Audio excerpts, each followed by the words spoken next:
It's time for Access the Experts from the University of Nebraska at Omaha with your host, Brandon Axamit.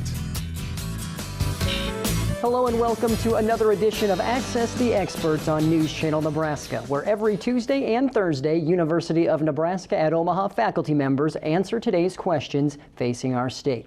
Today we have the pleasure of hearing from Dr. Gina Ligon, who is the director of the National Counterterrorism Innovation Technology and Education Center, a Department of Homeland Security Center of Excellence. So Gina, we are almost 20 years removed from the 9/11 attack on the World Trade Center. Today's question is, how much have American intelligence and counterterrorism efforts changed since that time?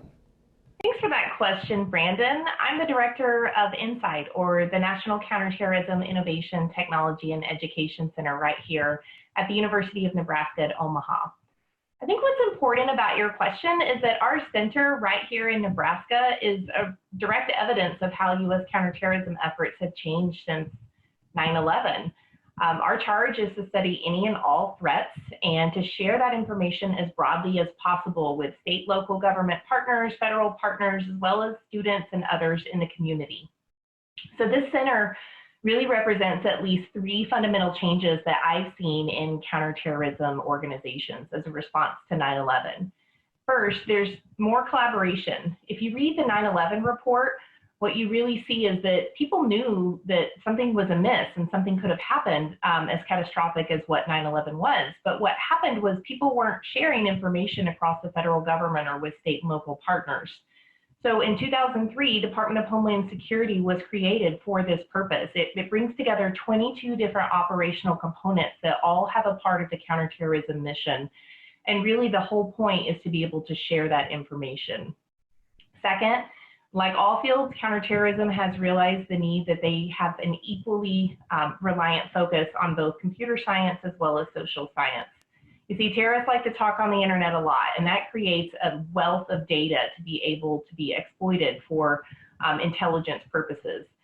And what has happened as a result of that is the future workforce of Department of Homeland Security really needs to have a mix of STEM as well as social scientists working on this issue.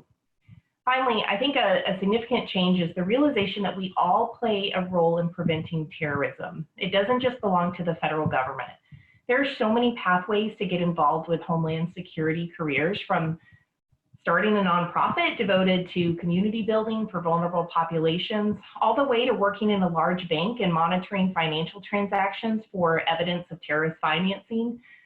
What I'm most excited about having INSIGHT at the University of Nebraska at Omaha is that we get to inspire those students of ways that they can use their major for national security and to fight terrorism in all different ways. If you want to learn more about our center, it's www.unomaha.edu/INSIGHT, N-C-I-T-E. Thanks. Gina, we greatly appreciate your time. Thank you for sharing your expertise.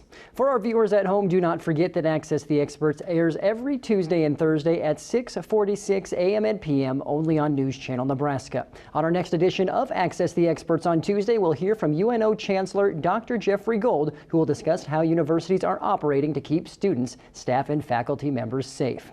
I'm Brandon Axamit. We'll see you next time on Access the Experts. Access the Experts, presented by the University of Nebraska at Omaha. If you have questions, submit them on our website.